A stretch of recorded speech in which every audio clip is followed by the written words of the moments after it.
You're listening to the Men of Culture podcast by AFK Gaming. My name is Nishant, and today we're going to be talking to the co-founders of Entity Gaming, Neerav and Varun. We hope to make this a place for cool-headed and nuanced discussions around all things esports. And in today's topic, we're going to be talking about the origin story of Entity Gaming, how they met each other as co-founders, what they did to become a global organization from India, and why they've chosen to stay away from the Indian esports scene for now. Make sure you hit that subscribe button on whatever popular podcast platforms you're listening to, and don't forget to check us out on afkgaming.com. If you'd like to get in touch with me with any requests, feel free to email me. It's nishant@afkgaming.com.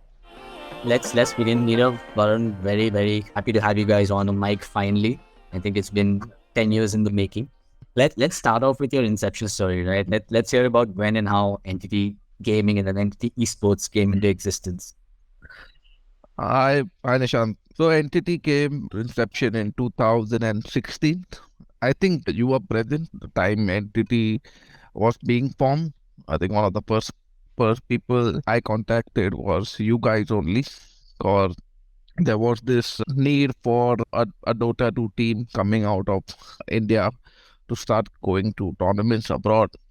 And I believe it was your ex-team only, I think Team Ellunes or something, if I'm not wrong. Yes. Yeah. I think one of your teams only that we picked up. And I remember distinctively about the conversation we had at the start, at the very beginning, about what is going on with Dota and how do we improve the whole overall scene.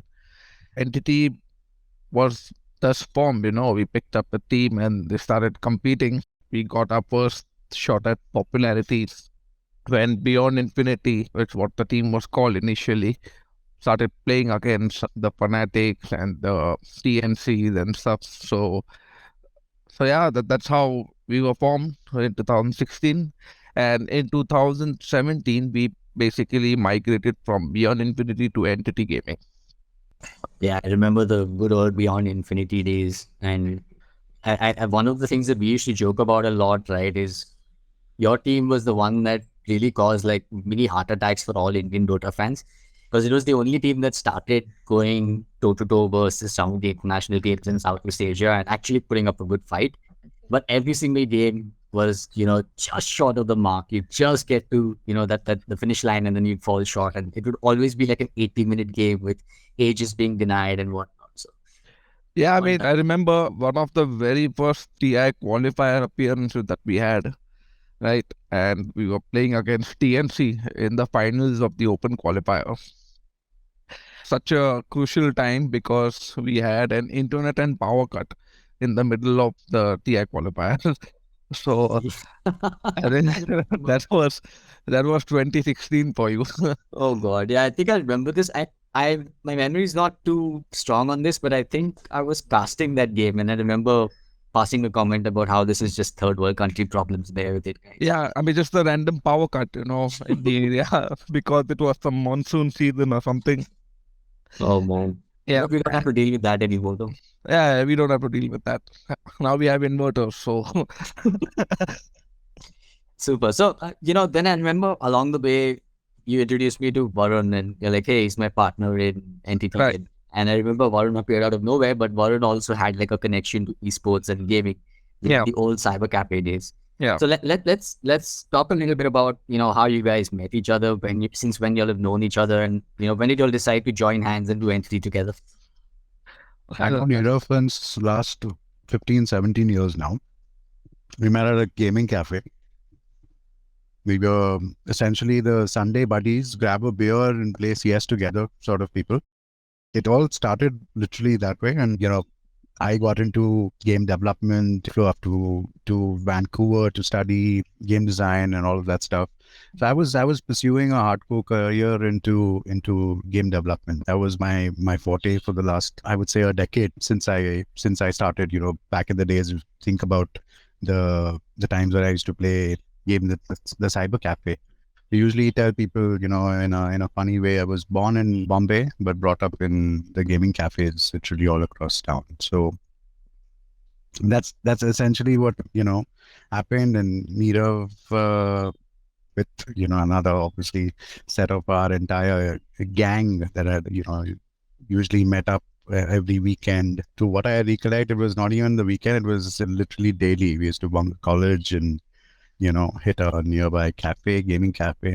Soon after that, I would say we were just acquaintances. You could say we used to wish each other on birthdays, just stay in touch. Then 2016, I think he happened to visit I had a stall in one of the, I think in Malad or Goregaon, where I was basically marketing game that I had designed for the iPad. I believe it was called Zombie Blocks, which had won the Fiki Awards for the best innovative game of that year. And he just happened to pass by and was very happy to see him. And then he got being excited about the stuff that he was doing. He said, you know what, I have this team, I have this thing that I have, boot camp in place and stuff. And I'm now looking, into turning this into like, the next big thing. And that really fascinated me. That sort of just, brought back memories of how we used to compete and strive to win. It was never about the fame, the talk of the town. We never wanted to be that. It was just about winning. And then when he got me excited about, hey, this team that is boot camping right now, and we almost made it to the regional qualifiers and stuff. That rolled back 20 years of my life in front of my eyes. It really, really made a big difference. And that's where we shook hands. We were like, let's do something together. Let's tap in multiple games. That's the way to go. And yeah, we were always, even till date, we are always the people. I would say we are boomers in a way where we want to just win. We are hungry to win more than anything. You will never see us do PR or be the face of any of our teams in the past. We'd like to stay low. We will call the shots behind the scene and make sure that everything is done correctly, in order, and we strive for perfection. And that has seemed to be the chemistry that has, worked in the course of all these last 7 years that since our inception as entity. We essentially see what is required to win. We have that, fixed in our heads. What all can you do to make sure the best outcome is coming through? So yeah, I mean, that's our story. I mean, if Neerav wants to add something from his perspective. Yeah. I'm thinking about being too modest. He just forgot to conveniently mention that he was one of the best CSGO players. Back in our time, playing out of college days and attending championships back then also. But at that time, the prize money for anything would be like one mouse pad or, CD of NFS2 or something like that. There was no cash prize whatsoever involved. But certificates. I have certificates of merits to to be happy about. Yeah, I remember those days where we were all playing for mouse pads as well. Yeah, I mean, like mouse pad, mouse, could be a NFS CD or something like that, We didn't have a PC at home, but just felt glad that you could win a CD and probably sell it off. But yeah, that's how we met a couple of years ago.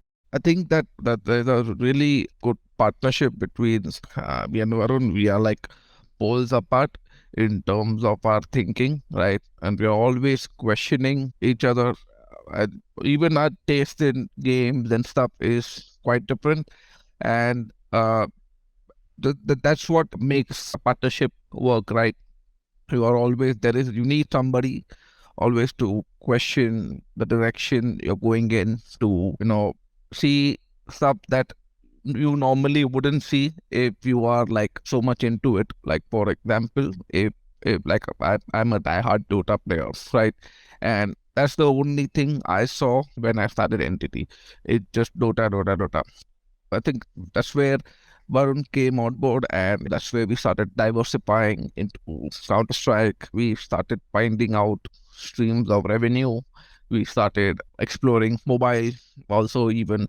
So that's what makes this partnership work, is because you have people, okay, who can, add which direction you want to take as a company and to start acting on it. So And it also comes down to experience, right? So we always have that pang of regret that if these type of tournaments that we are competing, our teams are competing right now, and what if they were available 15 years ago, right? We could have been esport champions by then. So there is always that regret, and what we could not achieve during our prime time gaming years is what we are hoping to realize with our teams. That's pretty cool. And I think my next question on, the next conversation topic was going to be around the vision, but you've done a fantastic job of extrapolating on, the performance first mindset and then trying to bring that to the next generation of esports athletes. One of the things that, a lot of esports teams seem to be struggling with is finding that balance between performance and content creation, right? There's this popular theme that esports isn't big enough or ready yet for gamers to just play and be good at a game and make a livelihood out of it, and that they need to have some sort of brand building done around it. But then there's another school of thought that says that's absolutely not true, because you have very successful franchise leagues across the world for various game titles, be it League of Legends, now Valorant, or even something a little more niche like Mobile Legends. What's your take on this, right? Do you think esports is ready to be a sort of incubation ground for people that are good at video games, allowing them to make their livelihood? Or do you think that, brand building is still the need of the hour here? Our mentality has been very straightforward. We usually talk about this to a lot of business partners as well. Today, we can proudly call ourselves a cricket first nation, right? A cricket first nation only for the fact that back in the day, India made it through the highest ranks in the world. We won the World Cup, and that's where everything changed. The perspective of people, changed. Today, we strive to put our children into cricket training and sports training because it happened over a sweet point of time, and a lot of achievements paved the way, I would say, of any industry, especially in the sports industry. And sports is very much in line with the sports industry. It had that phase of, it was a very niche, small community. And now with the fusion of content creation and gamers coming on board and, playing games and stuff, again, there are two aspects of how we see it, the sports side of it and the entertainment side of things. And that is where the content creation comes in. If you're no doubt, there is, good players do turn into content creators, and probably the other way around, where you have decent booming content creators become very good at the game. So that is right now where the industry is at.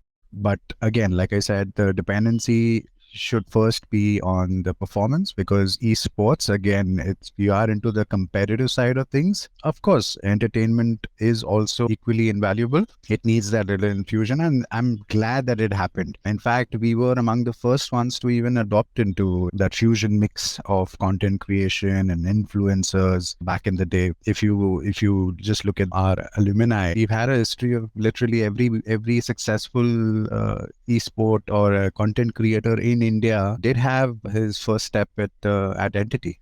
Be it him or her, they've paved their way from Entity. We've helped them at the start to get out there. Right now, content creation is a little dicey in terms of how it is perceived. There are content creators who would want to associate with esport companies. We come from the day where esport companies were pursuing good content creators, and I focus on good because that is something that we saw go lackluster. Good content creation slowly started fading away in front of our eyes. It became more cringe content, controversies, and all of that stuff, which was a downer for both me and Neerav. We wanted to have that outlook of, the bright side of gaming, and not the illicit or explicit ways of content creation that became wild.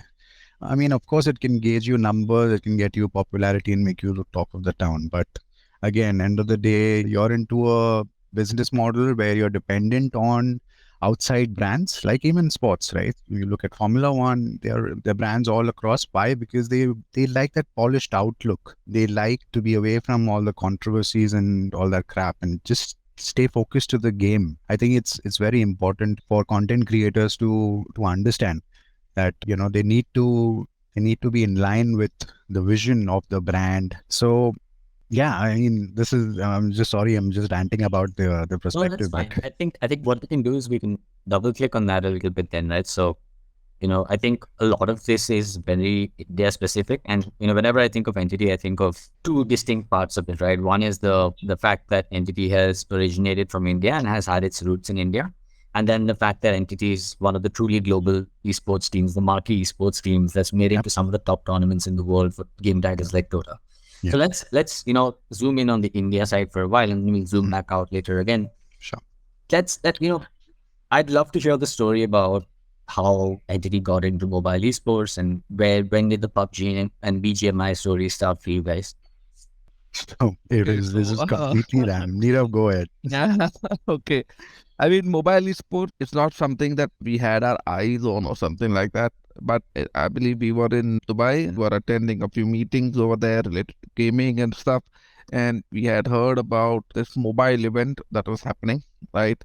And we feel like let's just, drop in, check it out. I think that's when it all changed for us when it came to mobile. So there was this PUBG Mobile tournament happening in Dubai, and we just wanted to have a look. What's the fuss all about? The surging popularity for the game, We were and chasing a bacha party. We were yeah, chasing this college team who out of nowhere, I think they were called something, the Terrifying terrifying. Nightmare. Yeah. Yeah, they were based out of Bombay. All So what college was going. this? The terrifying bears. The Terrifying Terrifying Nightmares. nightmares. Yeah. Nightmares. Yeah. Okay. So there were a bunch of bacha log, all college students, and they started hitting up. They came into our limelight because they won some local event in PUBG Mobile, and then they were directly invited to this. What was it called, Neerav? The PUBG mobile. Global Championship only or something. Yeah. I'm not sure. I Yeah, think it for was the first LAN it was event. the Yeah, first. Yeah. first LAN event. I think it was hosted by VSPN, if I'm not. Yeah, VSPN and all these guys. And that was like the first mobile LAN event that we came across, and we were like, wow, kuch to ho raha hai ye space mein. We need to keep an eye on it. So we followed this team. In fact, we spoke to them before they were heading out to the event. They came to our boot camp. We wanted to understand how did they achieve all of this, and they told us, sir, hum log sirf, we were just chilling, and hum log as group of friends, we started playing together, and we became good at it, and फिर हमने ये tournament participate किया and we won. I'm like, wow, So that is before we move forward, who were these group of friends essentially? Do we know them today? I don't know. They're terrifying nightmares. I think the gaming name was Torpedo, one of them. Torpedo. Yeah. There was this first tournament that happened in Bangalore that they had won, and they had a meeting with us, and we were quite interested in learning about the mobile space and how they came to be. At first, we just thought this is just a one-off tournament, because we have seen many one-off tournaments, just title, just doing one single tournament, and they're not growing the scene or anything like that. And they qualified for this tournament in Dubai, and we coincidentally happened to be in Dubai during those dates, and we decided to drop. When we saw the scale of the tournament, the production was phenomenal. There were like literally, I would The say, dance, music, yeah, the cosplaying, everything was amazing. it was like shipping containers and all was set up. So it was like next The level. whole And team. yeah, and that's when we noticed that there were a lot of Indians who were present at the arena, and some of them turned out to be influencers. One of the popular ones was Ketan Patel, who we met. He won the ticket from like a representation from India. He was one of the hosts and or anchors. And the moment it changed was when he went on stage, and he was basically doing a shout out to the Indian representation, the Indian teams of those bacha log that had come. And the moment he said Vande Mataram, and the crowd roar, and we were sitting in the crowd, and it just gave us all the goosebumps. It brought so much thunder in us that we wanted to do something, get this entire feeling back home. That was the moment where it changed. The moment of euphoria bolte hain na, wo exactly that is essentially what happened with us. This is we're talking about 2018, right? And 2018 is when we entered into the PUBG scene, and we picked up this team called Terrifying Nightmares, right? Which then split up into two teams, right? And we owned both these teams, because we wanted to see what is the road forward for both of these teams. And one of them became Entity, which basically came fifth in the PUBG Mobile Championship at first in 2018. That led to the foundation of the popular team which we had, which is Ghaatak and Jonathan and the likes. But that's an inspiring story. So we kind of owe a lot of entities' origins to Ketan saying Vande Mataram on the stage in Dubai. That's pretty cool. We didn't even know Ketan Patel. In fact, we spoke to him right after the event. We just bumped into him and we were like, hey, you know what? We are Entity Gaming. We like to, you did a fantastic job on stage to get the entire crowd roaring and cheering for your team. And that is where everything just fell in place. That was the moment of euphoria where we realized we have to bring all of these feelings back home. In fact, if I had to go to the roots of what made us even dive into a mobile game event at that time, I would say I'm to be 100% blamed for that. I got Neerav was so into Clash Royale that time. I still play Clash Royale. It's been 7 years now since its soft launch. That is, we started competing with each other, and then we formed our clan and competing with people across our region. I think that was the first taste of how mobile multiplayer in a short burst of time in about 5 minutes could be fun. I think that was something that Clash Royale at that time had nailed, because you want shorter amount of time for a game to last on a mobile and still be fun and intuitive.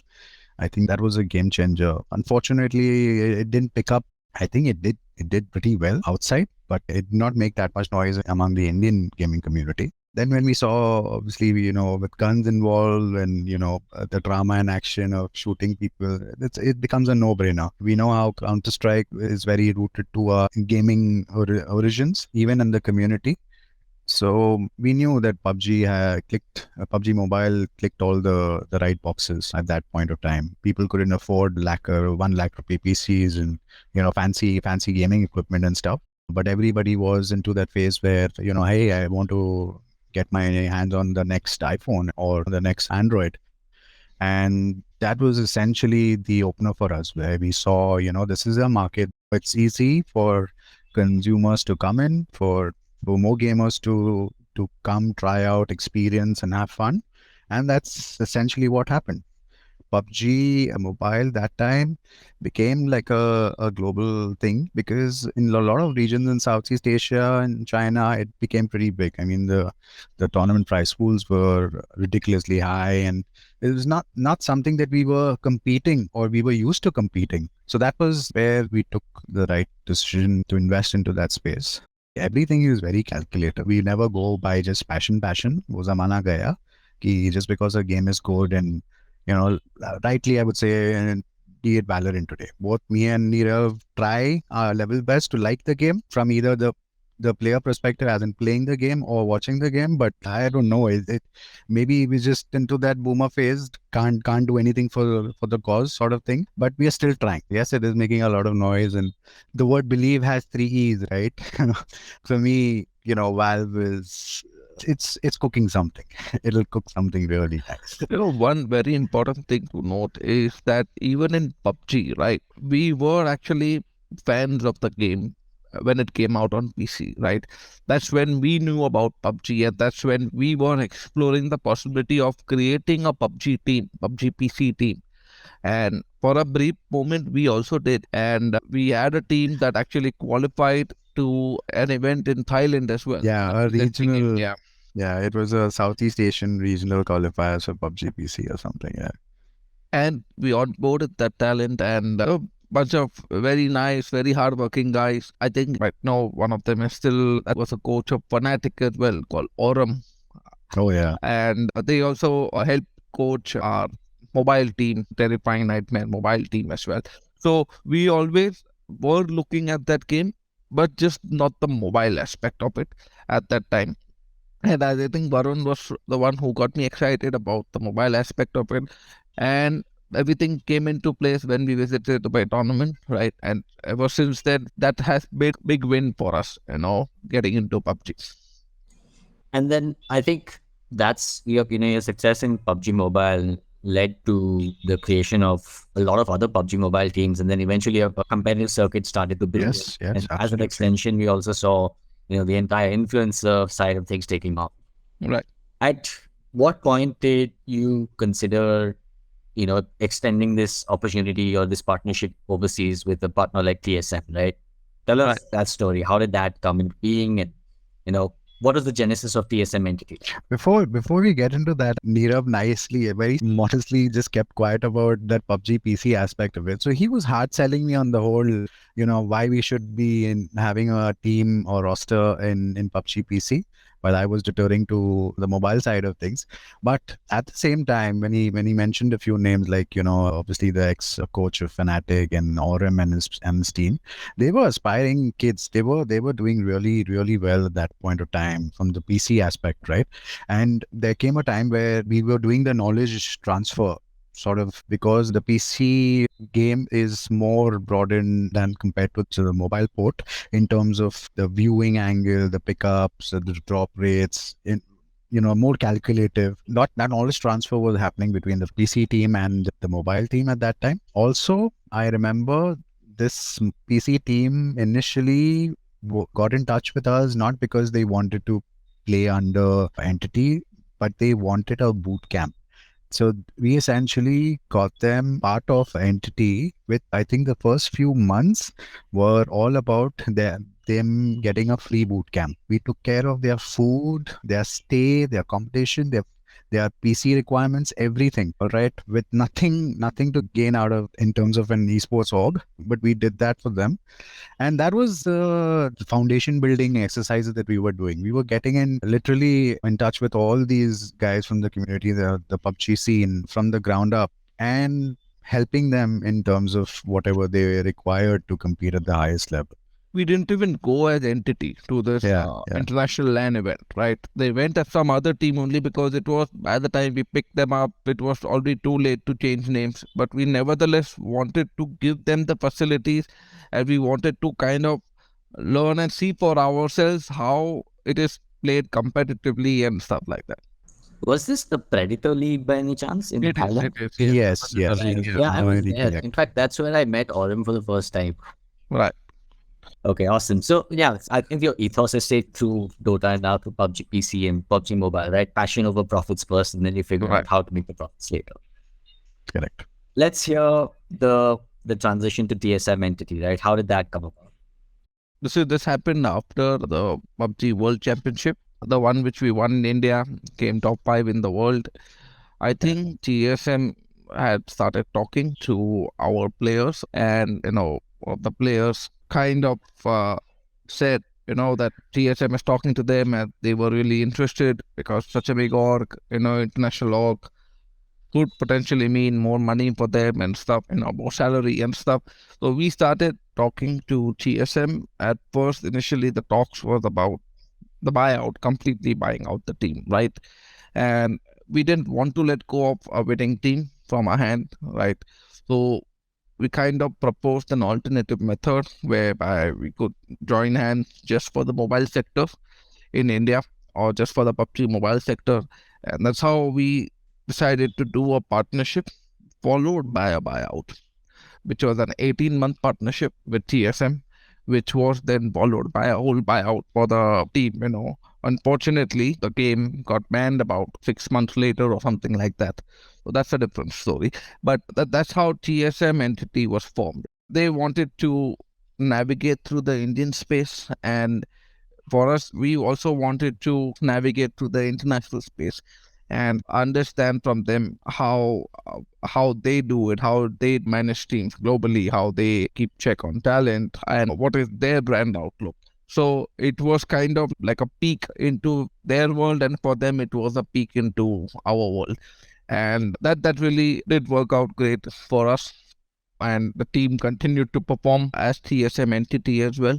So So yeah, we also had at that time, I think, a couple of influencers as well. And even though the game got banned, it was still, there was a lot of uptime for the team in terms of content creation, in terms of competing in third party tournaments and stuff. So that worked out well. At the end of the 18 months, there was a buyout that took place for the whole team. Got it. So we'll double click on the devastating effect that PUBG Mobile's ban had on Indian esports and organizations like yours in just a bit, right? The TSM Entity Partnership, it came about at a time when there was a lot of international interest for Indian PUBG Mobile or South Asian PUBG Mobile. Right. We saw the likes of Fnatic coming in. We saw Vitality. Secret, Vitality, yeah, all of them. Exactly. So I wanted to understand, have you had any other conversations with parties like TSM, and what was the general temperature like when it came to, the growth of Indian esports and the growth of PUBG Mobile in India? So I think that when bigger brands start looking at the Indian scene, I think we are one of the first people they connect with, because we have been in the scene for quite some time, and we have competed, against them in other esport titles as well, whether it be Fnatic, whether it be Vitality or something. We've had conversations open with a lot of other esport organizations. We still do. It's good to remain in touch, know what's happening around the world in the esport scene. India was a hot market for these brands, right? Because of the astounding number of players that were coming out. The game itself was extremely popular until it got banned. And I think even the ban made it even more popular, PUBG getting banned and stuff, and then it came back again. So what actually, I mean, for if you understand this Indian or perspective, right? You want international brands coming in. You want the TSMs, you want the Fanatics, because you have this kind of bragging power that you have the ability to beat one of their teams, and they are like multi-million-dollar franchises, right? So that's the kind of effect it has on Indian teams and Indian players. And that's good to have, right? Because you're competing. The whole essence of esports is competition. And when you start winning against bigger brands, it's the same thing as you going to a LAN event. Instead, the LAN event is coming to you. The international brands are coming to you, and you gain confidence. You learn a lot more when international brands come. That's what happened with PUBG Mobile. I think there are a lot of root causes that broke apart that myth of what I strongly believe, and this is completely a very personal opinion. We were at a stage where PUBG Mobile came in and became hot property, and everybody was talking about it, and fans were accumulating, people were watching it, big prize pools, all of that was happening. No doubt the ban shook a lot of things in play that were building. But I would also blame the people in the ecosystem. A majority of the players, be it in terms of, बोलते हैं ना वो हवा लग जाती है बहुत ज्यादा हवा अगर लगती है you can't become the Virat Kohli and Sachin Tendulkar of the country overnight. You just cannot. I mean, your performance needs to be at the peak for people to envy you or even embrace you as fans. That somehow in the line we saw fading away.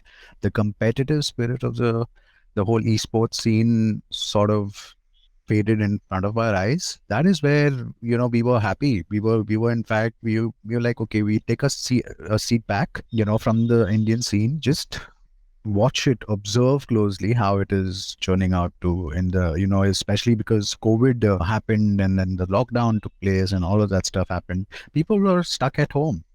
And obviously, we took a seat back and we were evaluating कि अब देखते हैं ये लोग क्या कर रहे हैं. And lot of people who claim to be the Virat Kohlis and the Sachin Tendulkar started coming out and crying that oh my God, we've lost this and we've lost that and this, and it was you are not helping into building that foundation that could have been a beautiful place for all of us, but in fact you were leaching out of the foundation. That is my biggest problem. At least for me, like I said, again, my very personal perspective, I just saw the competitive spirit in India dying.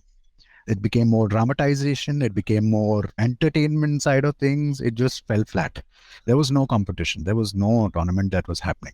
I mean, whatever people were leeching off was, hosting a few tournaments here and there, keeping the aspiration of the game to make a healthy return and everything. A market that you've shown so much volatile, you've shown the openings, the weakness of the system. And obviously, it's going to repel the prospects of future brands coming in, future international teams coming in. We need to understand that we were in a developing state. Obviously, the top esports organization are going to look at that aspect and come and milk it, okay? Or they promise to build it, but they'll mostly come to milk it. Okay, so that also people need to understand that you want to do something that you are proud about. You as a community need to unite and show, okay, these are the rooted Indian organizations that, have been. So that's essentially what our roadmap was for the longest time. We wanted to bloody put India on the front page. We wanted our teams, our local players.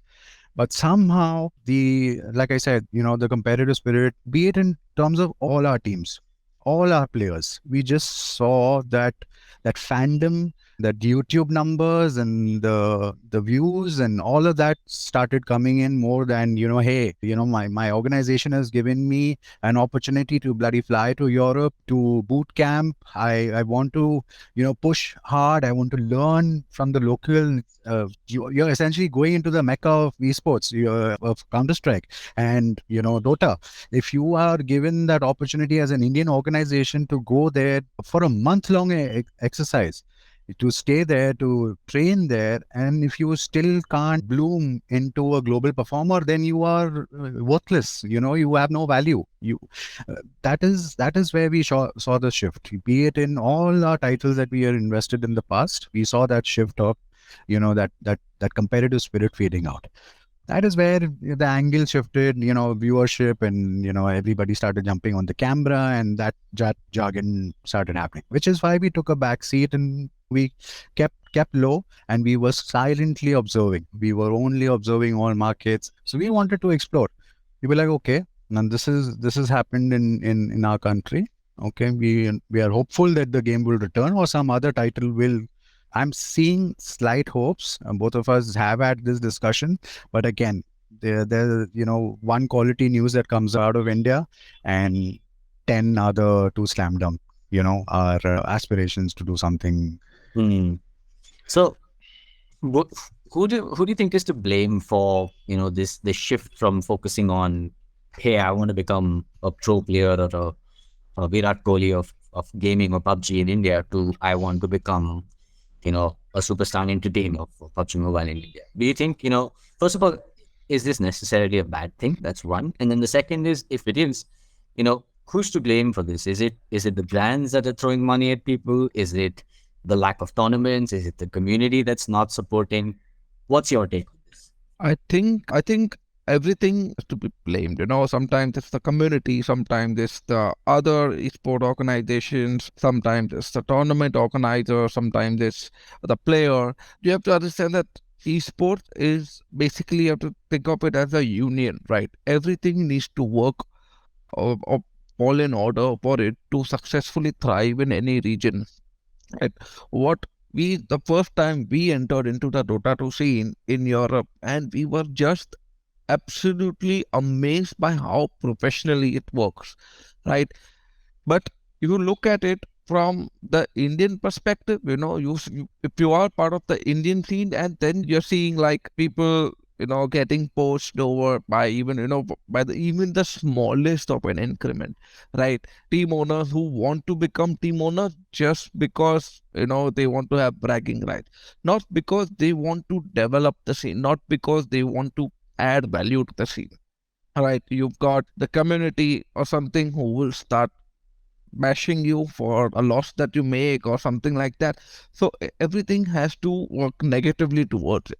But like I said, you compare that with any mature ecosystem, like even like just to compare it with, say, Europe, right? We've been in the Dota 2 scene for now, 18 months now? And, it's such a healthy, such a thriving ecosystem to be in, right? you have an open dialogue with all the other team owners. They actually collectively work together. You've got a really healthy criticism kind of a thing that's going on. The community is so receptive. You've got players who are so professional about it. You've got the buyouts taking place. You have a dialogue with the tournament organizer. I think the last time I spoke with the Dota 2 team was about 2 or 3 months ago. Yeah, same. That's the kind of thing there. Like, you do your thing, we are doing our thing, but there is still that level of trust. There is still that level of and respect, and so much respect. We are lurking. They know we are lurking through the Discord channels. We are understanding their comms. What are the issues, and instantly we'll connect with the manager and we'll try to come to a solution, or we'll find a way to figure out some things that the players require. That professional approach is very important, I would say, and that was very lackluster in at least the Indian ecosystem for the longest time. Compared to India, where the team always had some or the other issue every single day, it used to suck the energy out of the organization into dealing with issues, right? And these are issues basically like that, that a college going kid or a teenage with, basically these are teenage tantrums, and there are so many. Right? And it was an example of one of these tantrums. खाने से लेकर gym membership से लेकर everything, you provide them everything, they'll do it for 2 days and then khatam, and the thunder is gone. Their sleep cycles, nobody wants to wake up on time, nobody wants to scrim on together as a team. When you are at boot camp, you need to work as a unit. These are all principles that we strongly believe in. It's like a school. You come in, you do you do what you're asked to do, and then you better at it. You keep getting better at it as a unit. But there are lot of things. I can write an essay of the issues that we faced. That nightmarish issues. I think so that's the thing, right? So that exposure out here is not really good. It's not a healthy environment. It's not a great environment to be in, right? You want to basically, you want a high performance team, right? And you don't get a high performance team if the team itself doesn't trust each other. They just want to do their own thing. They want to come and go as they please. It doesn't work. The esports. Also, I've noticed one thing, a lot in the Indian scene, at least, a lot of owners, they go into that pally mode with their players. I mean, that is where you draw the line. That is where you've lost that whole the competitive side of what you're doing, or just the scope of what you're trying to do as a team, as a unit. Because if that thing has come into play when I'm chilling and hanging out with my players every day, drinking, smoking, and taking pictures and all of that stuff, that is never going to work out. Never going to. That you've lost the basic attire of what an esports organization has to do. So there are a lot of things that need to be fixed, and it saddens me that we don't have those fine-tuned esport players coming out of our country. I'm really, really ashamed. That's one thing that I really want to, both me and Neerav want to hit now. That is our objective. Is ठीक है, ये generation से कुछ नहीं हो रहा है ना. We will train our बच्चा लोग, but we will make sure that we'll do something of that kind. We got into that zone. Trust me, we've held a lot of things in our heart, for the longest time. It just held up. But what we try to do is, burst out that energy in a more constructive fashion, and that is exactly what you're seeing in Western Europe. Also, I think one very important thing is that if you want to play for your country or something, it has to come from the player. Just by us hoping or pushing it onto the players, it doesn't work. Because trust me, we've tried it before. We tried it with with basically all our team. We basically, put in the thought that don't do it for yourself, don't do it for us, just perform because we want to put India on the map. Correct. And we still haven't seen like the big win come out, for India. And if you have something going now, there will be some other esports organization throwing 5,000 rupees more at a player, and the player will jump. I'm like, what the hell? You just spent an entire year building something with your unit, and just because you want to break the synergy of a good team that can get something going, another organization comes, and that's why even the paperwork, the contractual obligations for a player, all of that, the big question marks that nobody wants to talk about in the Indian ecosystem. And I think what even the community needs to understand is, there's this, they give the players a fake sense of euphoria. They'll start clapping and cheering for a player who just went Oh, on look the at my main fancy stage. boot camp. Look Yeah, at my this and exactly. And, you just went on the main stage once and the whole community is in the uproar. Wow, you went on the main stage. But what did you do on the main stage? That's the big question mark, right? Then you've got these scenes coming up where a person's hacking on the main stage, or, they're not, I mean, they're underperforming on the main stage and stuff. I mean, you need to get your emotions in order, right? Nishant, you remember, right? Community. We lost to a team that was essentially caught hacking on stage in China. We were essentially, we lost to them in the Indian finals, right? To what I recollect. Zoe, I think. Yeah. So there you go. So, disastrous for everything. And one person, that's why I'm saying it. We are in a very grounded scenario right now where all hands need to conjoin. We need to unite as a force. We need to talk. We need to communicate to each other. That communication is very lackluster in the scene. I mean, everybody. I think it's good to do more about the ego aspect of it. Yeah, as gamers, we need to understand it's a psychological thing. We are all inherited with that little government. If you're good at something, as gamers, we have that little ego. मैं देखो देखता हूँ दूसरी बार, which is good, which should be channeled in if it done rightly, it can achieve things. I mean, look at us. During the COVID, we were sitting low, and we tried to create a roster in the most competitive region. Yes. I mean, that would be stupid, right? We could have gone North America, South America. That's a discussion we're going to deep dive into for sure. I know there's a story over there that's bursting to come out, and we're going to touch upon that in just a bit. But before we move to zooming out once again, right? Let's close the chapter on the India scene that you guys were participating in. Right? I want to do something. We both want to do something truly, revolutionary for the Indian scene. But we need the right people. We need people to change their perspective of how healthy or wealthy this scene is, because it is not. It is just a make-believe industry right now. It needs a lot of work in the foundations. I think for the longest time we have also told our players we don't care about streaming. We don't care about content creation or anything like that. Contracts. I will share contracts with you. I mean, don't do any of that. We will basically just give us performance, just show us that you are putting an effort, and that is enough for us. Show us that you want to give it your best. You show us that you are working as a unit, and we will also do everything on our end, to make sure that you don't feel that you are being undercompensated or anything like that. And for us, that is the number one priority, because esports at its definition means competing, right? Esports the definition doesn't mention content creation. The definition doesn't mention, like showmanship or anything like that, right? The definition mentions competition. All byproducts. If you are a good actor, your movie does well.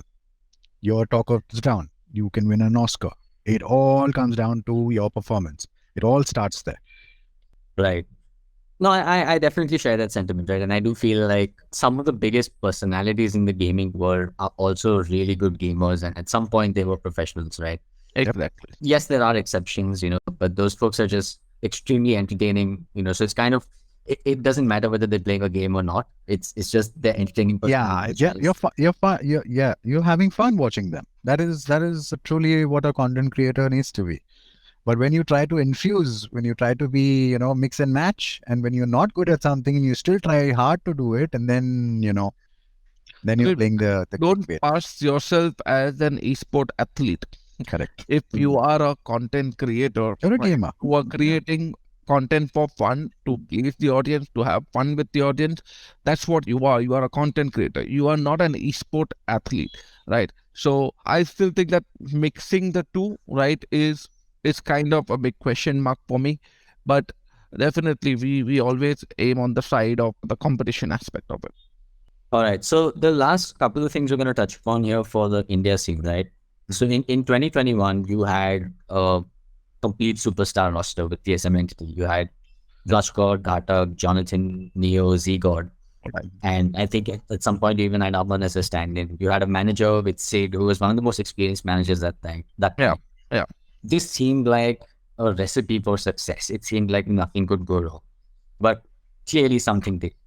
Right. What happened? Why did it fall apart? And what do you think could have been done to prevent something like this from happening? I think that when we were entity like that, not TSM, it is before TSM, I think we were really successful because the thought process is aligned. I still remember the first conversation I had with Ghatak.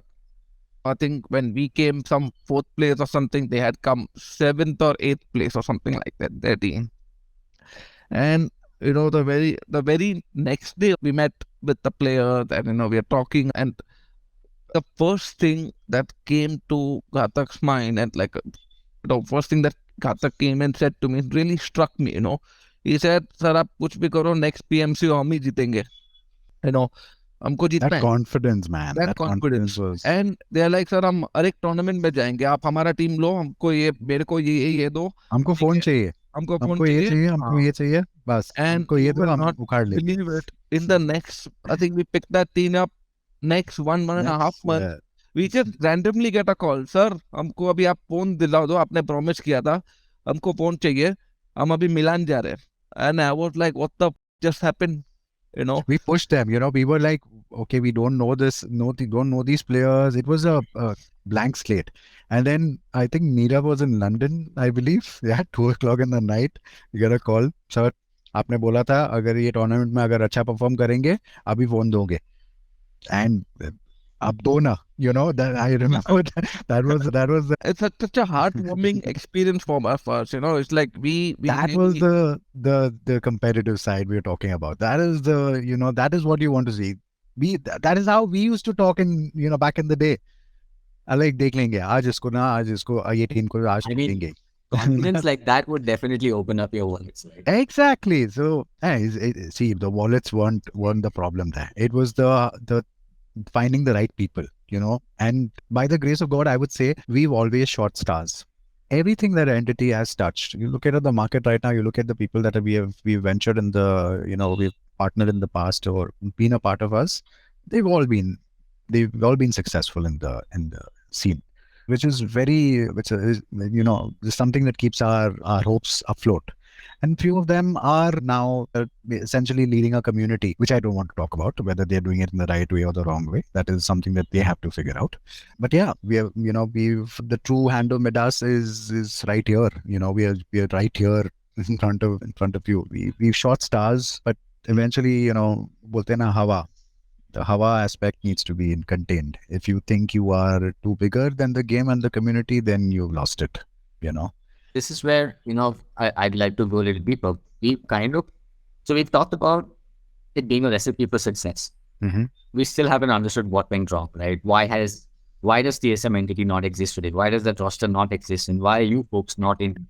Well, of course, there is no game to be in right now. So, okay, I'll give you a perspective. When I graduated from Vancouver Film School, my first job, as in when I came back here, obviously I wanted to do something in the mobile sector, which is why the last 8 years I was developing mobile games. I must have shipped about 50 titles in my life, great titles, in fact. So I understood my first job, my first paycheck was for less than 50,000 rupees at that time. All right. And I come with a lot of education backing and, a lot of experience in that.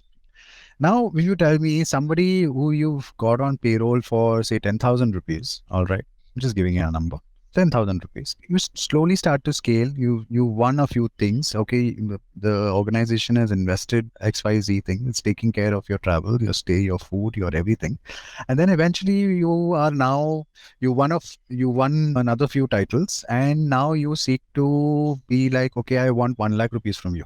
I want 2 lakh rupees from you. otherwise मैं 18 में जा रहा हूँ. So it became that sort of business, where where players. That's why I keep saying, right, the competitive side slowly faded in front of our eyes. I mean, it's okay. You want to make money, no doubt about it, but you're leeching off the industry at a very early stage. That's how I see it. But one of the key things why TSM entity. So first of all, we had a partnership with TSM only for months, right? After that, they were on their own. We were on our own, right? So what happened between TSM and the players is knowledge only to them and the team and the organization, right? Of course, we know about it, but we can't speak about it. Exactly. And I think that our involvement in the whole TSM entity thing, it started off with us being very much involved to gradually fading out, because we knew at some point this team, the buyout is going to take place and this team will transition from being a TSM entity to a TSM only team. So, that's where our involvement gradually faded. But then I would say I cannot comment on who's right or who is wrong or anything like that. Kind of an individual opinion in that sense. But we could see it not working out. And the whole community, the whole vibes that we were getting out of the space. I mean, Nishant, even our prize money was delayed for over a year, man. You know how cash flows and all of that work in esports. If you're not paid for 1 year for something that you won a year back, all right, everything was very indecisive. It was, then the ban happened and there was so much of prize money that was stuck, and we were in that. We didn't want to be in those shoes. Trust me, it was hell at that time. I see. And so was the delay like primarily from tournament organizers, or would it say? I mean, see, your immediate contact is going to be the tournament organizer. You're not going to go crawl and look to the game developer and say, complain, right? That, hey, I participated. And obviously your first point of contact is going to be the tournament organizer. We tried reaching out, but then, the flat out answer, hey, there's something that is happening. Geopolitics is at play and the game is now is under scrutiny and all of this shit is happening. You'll have to wait. Waited. By the end of it, obviously, we were happy that we received the money. But again, it was a lot of things shook us at that point of time. So it was not only the cash flow that was making the issues, it was also the mentality of the community, the players, what they aspired to do. You want clicks, you want views, you want people you want to be the voice for the community, be that. That is where we saw there was a shift in focus. Our paths didn't align of what we aspire to do at Entity and, what the players and certain individuals felt. No, but even so, even after everything, we still maintain a very high regard for all of our players, whether it may be CSGO team or Dota or PUBG Mobile, because they have at some point been there with Entity, right? We have been there for them. So there is that connect, and that will always be there, for all our players, all our ex-players, because they have been very essential in Entity being what it is today. Also, Nishant, I'll be very honest with you. There are certain times if we had to openly disclose what infractions and the drama that the players have made, I think half of them would be without jobs right now. All right. So if we had to go openly and communicate that to the world, that, hey, you know what, this is the stuff that you've been a part of while you were with us. Okay. And we again, we spoken this internally and we like, kya milega matlab, uska career kharab kyun kare, maybe they'll give them an opportunity. So it's always a thought ki Entity ne meko jane diya, meko maaf kiya. Okay, they did not raise a concern. Okay, I will get better. That has also been subconsciously carried with a lot of our players, our ex-players. That is a very scary thought. Yeah, I'm telling you, the team, most of us. I think it's about now the community also. I think some of the players, right? I distinctively remember this one conversation we had, right? And this is after TSM and stuff like that. Where there are like loads of influencers around, and we were looking at entering the PUBG space after the game came back. I think one of the time, I We think did also. we were trying to onboard a team. Okay, look, just listen to this. We're just trying to onboard a team. We're talking to the players. We are Neerav, mat. yeah. No, I'm see. and, and there is this clause in our contract that says no, while you're at the boot camp and stuff like that. Okay, first of all, It's we have anti-doping conduct. code of conduct, right? That we will not do drugs and stuff and like that. And this is a day before the contractual signing is about to take place. Okay. And we are onboarding the team. We are almost like finalizing the boot camp and stuff for these guys. And one of the guy calls me up, one of the players. Sir, मैं तो सब करता हूँ, मैं तो सब करते रहूँगा. Sir, ये That contract was में a से clause big- निकालो. and that तो दारू was पीने a का है. big red flag for us. That we are like, we just like shut shop for PUBG Mobile for us right then and there. Like, What in- the Yeah, dude, that And- was the first thing. and- First thing that repelled us. and unfortunately, I don't want to give out any name or anything like that because, I will say it is a, I'd say Influencing. personality influencer hai, bhai. is Yeah. there someone who still exists on Yes, Yeah, yes, of course, absolutely, भाई. absolutely. हम exist क्या है? सब Oh तो my exist God. कर रहे हैं. आप भी cover करते हो उसको, but ठीक है. But like reality is you have to see what goes on behind the scenes, right? And we know what goes. The thing is, we don't have the liberty to publicly say such things because we know how harmful it is for our. They don't realize that. They They don't don't realize that. right? And it's like some guy coming up to us, sir, मेरे को cheating करना है, मेरे को hack करना है, क्या मैं कर सकता हूँ? Who asked that question, right? कि मैं करता हूँ, चलो आप फिर भी लो मुझे टीम में. Like, how can you even ask such a question, right? That's a big red flag for us. Ever since then, we are like, we don't want to get at this. Wow, I'm shell shocked listening to some of this. But I think, maybe Come one off thing- the record, no, sometimes he'll tell you more. You will be like, you will wake up then finally. Yeah, we're definitely staying back on this call after the recording stops. So, okay, let's shut the chapter on Indian esports. I think I'm heard enough to fry my brain for one lifetime, right? Right. Let's zoom out. You took a moment to take a breath after the whole PUBG Mobile drama and fiasco happened, right? With the game getting banned and the team leaving and all of that. And then you said, fuck this, I'm taking my effort and energy and spending it in a region that values me more. And I think that region has been Western Europe for you. Specifically in the game that, both of you love to death, I would assume, which is Dota. Yeah. Tell me more about, why Dota, and how this particular roster. Because, if I were to look back, I think this was around 2020 or 2021 when Yeah. you started making your steps into Western European Dota. Yeah. If I look back at that time and I see someone, coming with a bag of cash and saying, hey, I want to invest in esports, the Yeah. first thing I would tell them is, okay, don't do Dota in India. Yeah. If you must do Dota, do an established global team Okay. and know that your money is at a very, very high amount of risk because Yeah. Dota as an ecosystem is very punishing. Yeah, it is. What's wrong with you guys? Why did you put your money exactly where I would have told someone not to? Okay.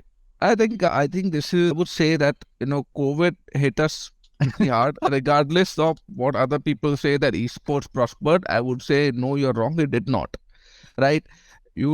Esports wasn't at their golden time. Remember, one thing is that COVID hit the brands, right? And when brands see the downtime, esports see the downtime, which we are seeing it even right now. Right, we see US markets get hit up pretty bad. Anybody who comes out and says, "Wow, esports is lying to you. place to be," is a big bloody fool, right? And he's trying to fool God knows who. Because ground reality check, right? We are in a very tight crunch. Okay, not just we as an organization. I'm talking about the industry as a whole. Because brand interest fade, we are seeing investor interest fade. We are seeing stuff like, not sure if it's relevant to anybody who's hearing this, maybe like Face Clan is down 90%, share value and stuff. These things matter because they show you the ground reality of what esports is. So anybody who comes and says that, hey, esports is amazing, Profitable and amazing. profitable or anything like that, the right time to be is, I would say, wrong. But the only thing that is there is esports is very promising, right? And there is a bright future ahead. There is no denying that fact, and brands and investors also understand that. That being said, it is a pretty ballsy move to go to Europe, right? For us, this is right after the COVID thing and all. We are like, listen, let's just No, we were down in brainstorming. COVID. We are We were sitting brainstorming. in like a small 100 square feet office that we bought during the COVID just to be away from our family. Just both of us could set up two PCs and play.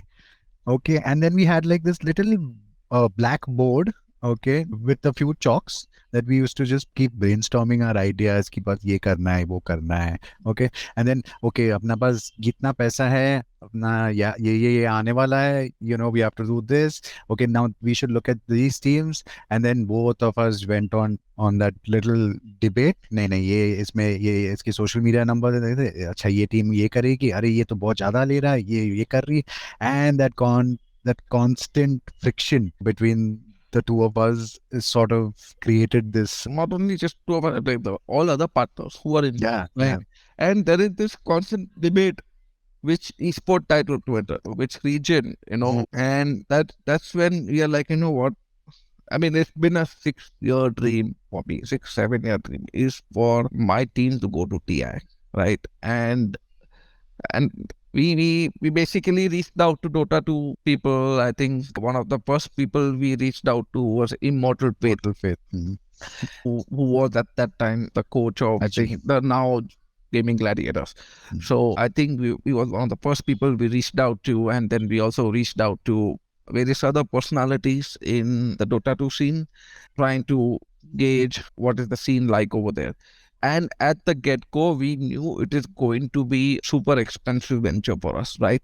And but we were still like, nevertheless, if we manage to make it in the most competitive region in the world, right? That's where for us that's the definition of success, And I think when we first started talking to Creep Waves, right? And at that time we had Fishman, we had Amar and BDM and stuff. I think this was like about 3 days before signing the contract or something. We get to know that Amar is going to OG and BDM is going to OG and stuff.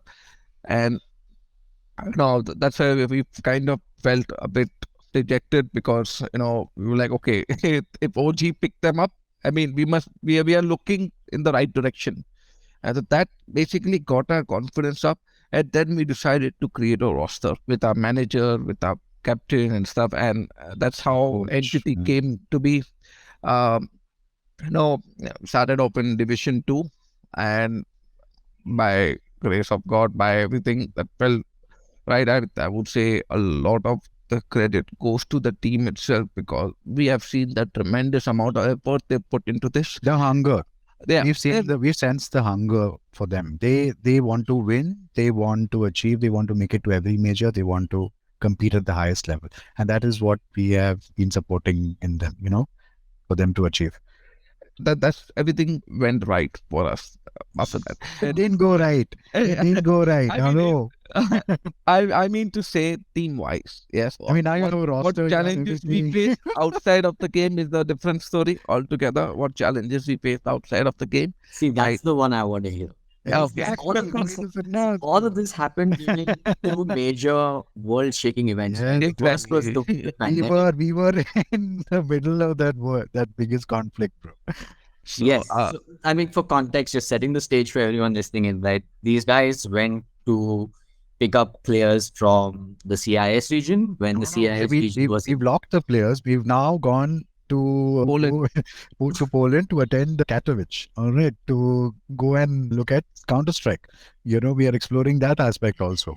Meanwhile, we had two objectives in that. कि एक time Poland जाएंगे, we'll understand what the CS:GO spectrum is, and at the same time we'll set up the boot camp. We'll finalize looking for places and all that stuff. And in the crux of all of that, the conflict happened, where people from one region started migrating to... And that was a big question mark for us, whether do we continue to set up the boot camp or no. And, even through all of that, we were like, let's just set up in Poland, we need to have a boot camp for sure, because that's something that we wanted to provide for, because now we are a Division 1 team, right? And imagine a Division 1 team without a boot camp or something. That would be stupid of us. So we still continued with the boot camp, right? And I think that's the time we basically regretted, because right after we set up, you've got the whole shitstorm of sanctions, you've got travel bans, surging airfares, where a flight ticket from your Warsaw to Berlin could cost like anywhere between $1,500, stuff like that. I mean, it has been insanely expensive for us, right? I remember we just once at the blink of an eye spent 4 grand on a domestic ticket. What a 1.5 hour flight. 4 grand USD. For how many people was this? One person. You have got to be joking. Yes. Yeah. No, one person, we spent 4 grand on a ticket, right? Just to relocate one person. Very expensive venture for us, where we were like, I have never taken such an expensive flight in my life. This is the domestic flight we are talking about. And not to mention that there are other things in play, right? There are a lot of visa issues to reach even the venue on time, for that matter. We had to basically, some of our players almost reached the venue at the nick of the time, almost missed their media day and stuff like that because of flight issues and stuff. And then there's a whole other banking issue because of sanctions and stuff. How do we send money from here, India, to Poland, or, to their respective bank accounts and stuff? So that became kind of an issue that we had to navigate through, and it took us a while. Lucky for us, we had players who were really understanding of the situation. They were really mindful of the situation. And, I mean, if this happened in India, if there was a delay or something like that, there would have been a social media post about it. Right? That the entity had delayed a salary or something like that. Or, I don't know, some shitstorm, I don't know. But the players were really understanding. They were really, in fact, they also, helped us through the whole transition and stuff, and turned out to be okay, and we managed to do everything. Matured as a relationship, the players and the org. I mean, when it's something that is matured over time, and we've seen that happen. We are proud of our boys, whatever they're achieving, be it in the good days and the bad days. We stand by them. This team will go. This is definitely going to make a lot of noise. Trust me. That's awesome to hear. Now, before we jump into your TI run, I remember we were, I think, 2 days away from flying out to Singapore for TI. And you guys distinctly told me, if I told you some of these stories, that we've had to go through to get here, you will not believe it. You will not be able to fathom what's been going on in our lives, right? Yeah. And one of those involved you all taking a train ride with refugees that were getting out of the conflict zone. Yeah, I mean, it's not something that we are proud of or we like to brag about, but it was tough. We had tears in our eyes. We stood in a space where we couldn't move. We couldn't use the washroom. We were inside essentially the alleyway, although we had confirmed, in first class, but we were stuck in the alleyway with people and kids and families all disjointed, dislocated, just paranoid. The whole vibe just got into both of us, and I don't want to, it should never happen to anybody. That's all I can say. We've seen that aspect of how life could be when geopolitics is at play. It's that dangerous. It could happen to any one of us. We live in that situation. So that was a reality check. Hey, stop floating about your team and your virtual games and your stuff. The ground reality is something different. So, and we were, of course, away from our families for quite some time. I think it was more than a month that we were away. So yes, that kicked in, and it was very dark, and it was a dark place that I never want to visit again. I wish that it never happens to nobody. Absolutely. So, but what was the context behind this, right? Why were you in that particular location? No. So we had to travel from Warsaw to Berlin, right? And so we were basically taking a flight out or something, but unfortunately flights were completely booked out or something like that. and then we decided to go by rail, which is a 6-hour journey. Okay, and you know, the kind Because what, 11 hours? took us, yeah, I mean, not 11, I think about 8 hours or something like that 8 took hours. us. And it was like, not, I mean, it's something that you wouldn't want to see, it's just like so heart-wrenching to see kids, to see women, and the elderly and all being, I mean, it was basically like, I would say that such a tough journey for these guys. I mean, it's nothing even compares to, I would say, Warsaw to the Berlin journey was nothing compared to the journey they have faced moving away from their homes and in Ukraine, coming to Warsaw itself. Because we heard, I mean, we spoke to so many people, and some of the stories, they're like really, really sad, really gut-wrenching that they had to go through this ordeal.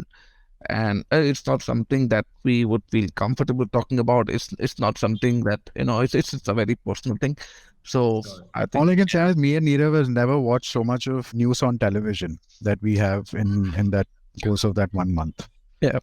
We literally woke up to the news channel every day. That was a horrible time, and unfortunately, a lot of people are still struggling through that today. So. Yep. it is a fact, yes.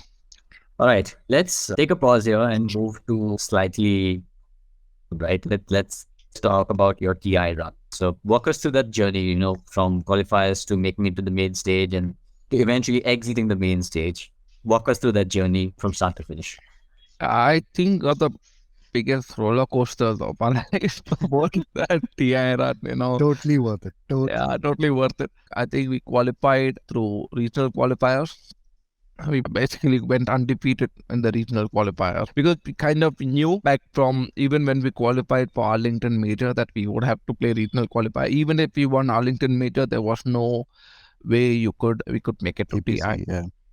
I did come top 5 in the major, so some confidence, if not direction-wise, by way of qualifier.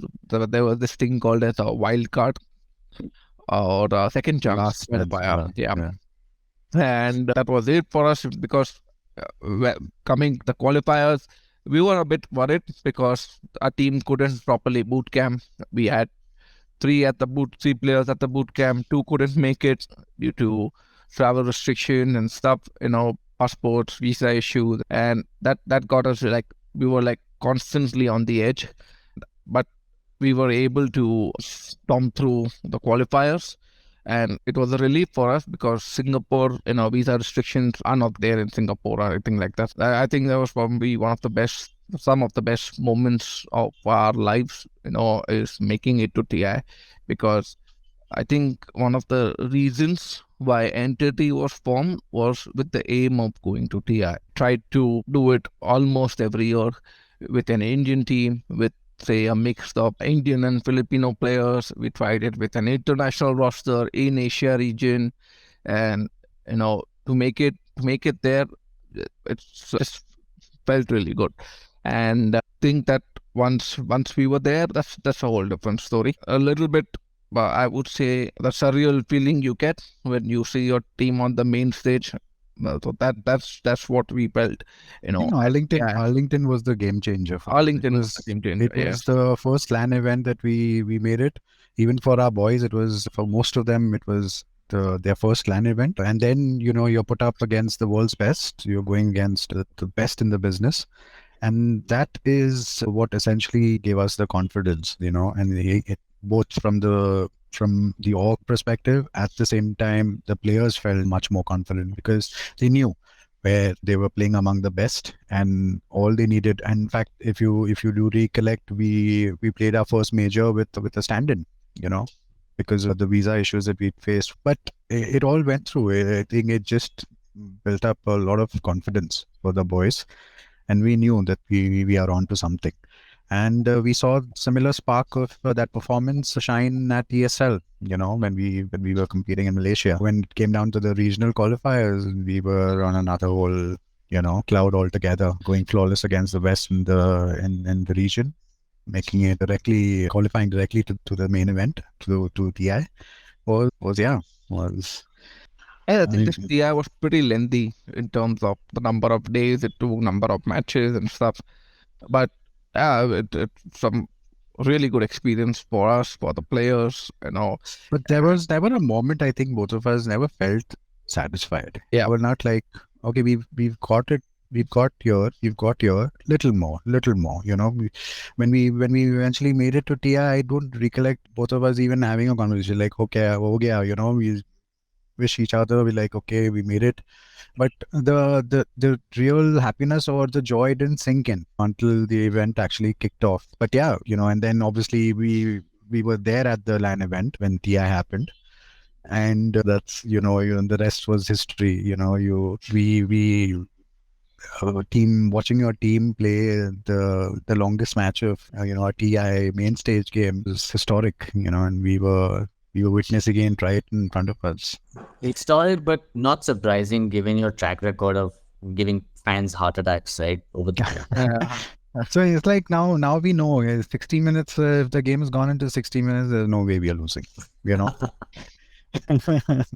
So yeah, I mean, And like we did do pretty well in the group stages. I mean, we were at the brink of elimination in the group stages, you know, and kind of we just pulled through at the group stage. I think we played a tiebreaker or something, if I remember distinctively. And that was, you know, that was a roller coaster moment. Then came the one elimination. That was another roller coaster.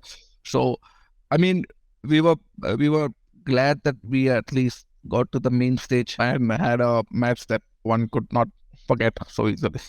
And how did the players take it? You know, after the defeat versus Liquid.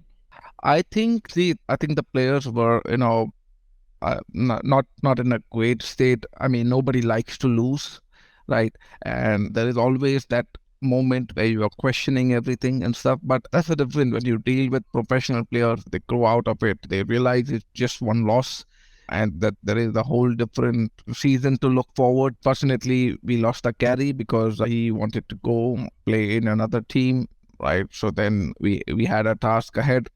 I mean, we But, were in you this know, phase for the yeah, longest time. I would say all year, all season, multiple seasons. You know, we struggled with our first carry, which was Crystalis, and then obviously he had another opportunity that was at his doorstep. He chose to part ways. Then it happened with Pure. So it's we the perception of the community for the longest time was like, oh my God, Entity is nothing without the likes of Pure. Pure is like literally carrying them, but it was never the case because we knew the rest of the boys are essentially the core to the team. So it was just a matter of fact finding the right person who could take up the carry role. And initially, we, a lot of, again, the community had a big question mark over whether Watson will be able to do that. We're looking at it right now. I mean, that the guy is shining, at his peak, at his performance. There's not a single game that you will even doubt that he is underperformed. He's giving it his best, and that's only thanks to the rest of the four, because they have been in that temperament where they had to quickly adapt into having different carries, and not having that longer consistency across that one role. They are attuned to get the carry at par with them, and fine tune. And we're seeing that. and So I think the of our players, they're very uplifting in that sense. They know how to take a loss, they know how to deal with it, and they know how to move on. That's really important when you are pro team, and not let a loss really affect, because what usually happen in most esports teams is like one loss, one tournament loss, and then you see this whole roster shuffle, and then you see players moving to different teams and stuff. That didn't happen for us, with the exception of one player, right? And that's what it says about the team. That they are so, the foundations are solid. They trust each other. They know each other very well, and it's what makes them work so well. And I think that even going forward, at least we see each and every one of them becoming superstars, whether they may be with us or even in say different teams or something like that. They're all, each and every player, right, from even Crystalis, Pure, they're really nice people, and they will all make it big in the scene.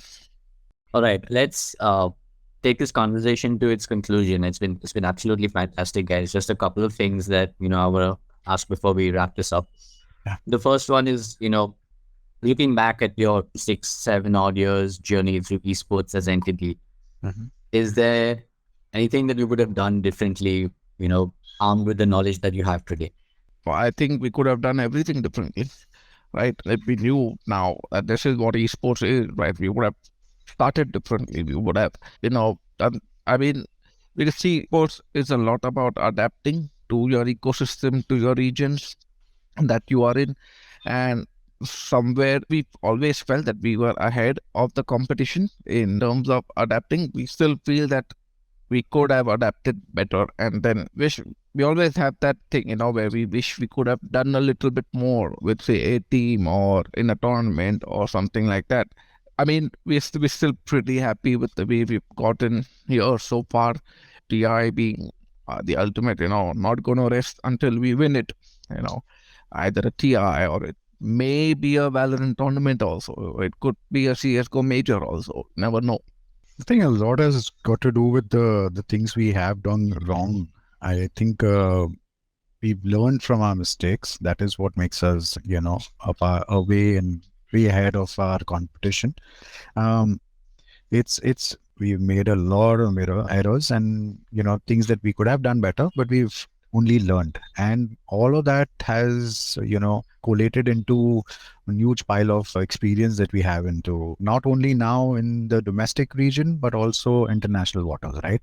That is what we have shown the entire versatility of our business, of what we can achieve.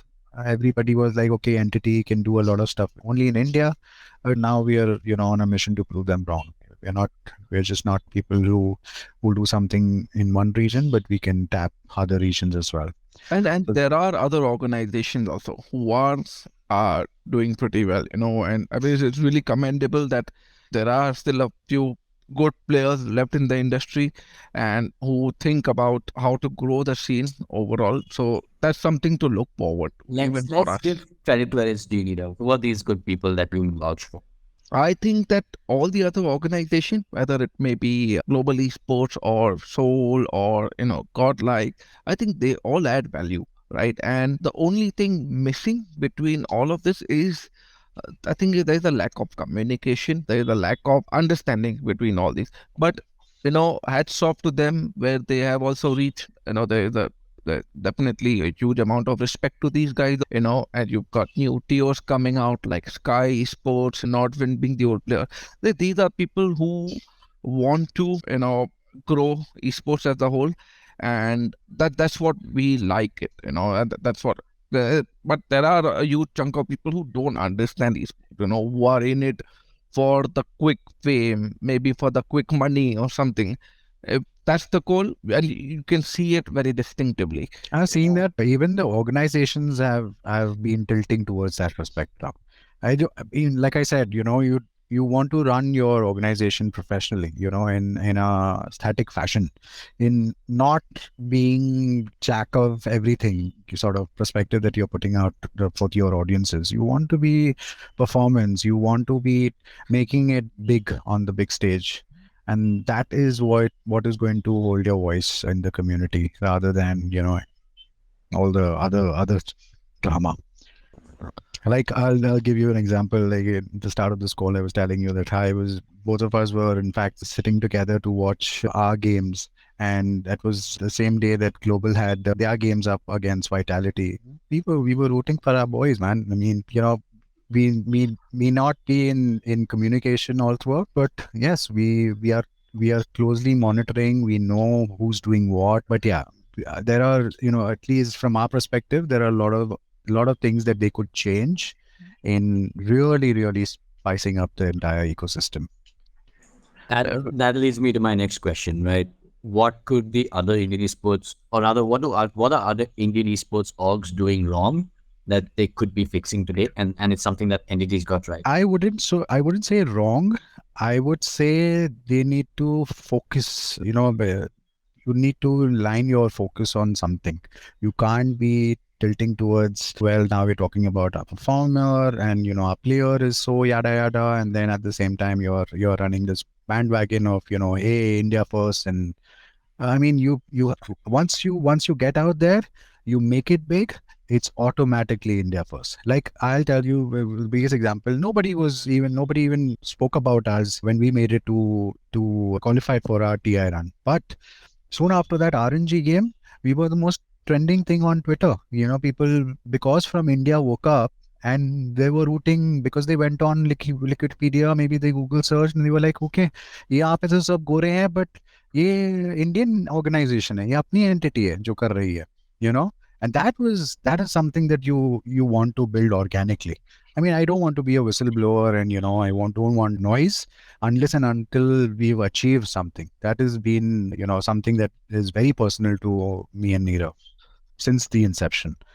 We want to make performance. We are in a way, we are camera shy. We don't like to come in. You'll never see us. You'll never see our faces. You'll never, we like it this way. We like to be the guy, the people in the shadows, working our thing, we're doing our own shit. Obviously, we love gaming, right? And we are all constantly playing games. And that's what we do in our free time. But at the back, we know how to get it done, how to create winners, how to make a team. I mean, you can call it, some people may call it luck or whatever. We don't believe in luck. I would say even if we do, I would say we are still incredibly lucky, right? I mean, how lucky do you have to be to have a winning team in Dota? How lucky do you have to be to have a winning team in PUBG, in Counter-Strike, in Smite, Paladins, whatever you name it. We've had winning teams. I would contradict. I'd say luck is not something that we strive on. We've never been lucky. I would say just affirmations. We both became dads. I think 3.5 years back. Our perception towards everything has changed now. We. Just imagine, like 5 years tomorrow, 2 years time, my son is going to be 5 years, daughter's going to be 5 years. What are we going to tell? What do their fathers do? We play games. We compete, right? I want them to realize that, hey, today we take our children to our LAN events, and they are essentially a part of it. It's part of their growing up. It's not like going to fancy theme parks and all that stuff. They are coming out touring with us wherever we are going. So I mean, our kids, like, they were like wearing entity jerseys, in Malaysia. That's a dream. That is touching the trophy, meeting the players. I mean, that for us made summarize the whole trip for us. That is like that is what we aspire to do. So it is like essentially right now we have this fictional checklist that we want to tick off. I want to make sure that we do this together, and by the grace of God, me and Neerav, we are like essentially families now. We've outgrown the relation of just being gamers and business partners. So essentially everything that we do is like a family. So the family tours to one LAN event, the family tours to TI, they now, in fact, everybody wants to talk about whatever is happening inside both the families. Both the wives are talking about, hey, what if we go to Berlin Major now? We should do this, we should visit there, we should take the kids there. So that is what is happening right now, and everything around, all the decisions that we are taking are to make sure that all of that is achievable. It's a beautiful place to be. I would say that down the line we want to make esports such a venture, right, where we would be proud of getting our kids involved. Exactly. ऐसा नहीं होना चाहिए कि देखो perspective है कि okay, you had a lot of money and now you're investing into this. No. We don't have money. We've seen our struggle. We've seen the shit show. We've seen a lot of failures and we've learned from it. And that is what strives us. To shutting down also. Then, half the industry was whispering, playing Chinese whispers into each other. Oh, entity shutting down, Indian operation entity. No, we are looking into something much bigger. We want to achieve something much more bigger. And that is what we continue to do. So, we're just humble, staying low, pulling up little playing our little moves and trying each day to to make everything possible. Yeah, there are certain things that we need to learn and improve. We definitely know about it. I think one of the biggest thing would be that we need to be a bit more vocal. Yes, we are not vocal. our PR, our social media. We need to work on all those aspects. It'll happen. But, like I said, shake in the bag. Now we want to, win a major, win the next DI. That is what we aspire to do. And everything will follow. And the world will talk about you. Awesome. Yeah, that was actually going to be my next question, right? In reflecting on yourselves, what do you think you could have done differently? And what is it that no, not even close to being perfect. I mean, there are a lot of teams, international teams that we are looking at, they're learning, how they are doing it. But again, there's this thin line like between the entertainment side and the performance side. So we are still in that more we are more tilted towards the performance side. We need to find that balance, and we are trying. And we definitely, we know that is one aspect that we are missing is the social, the entertainment side of selling your brand.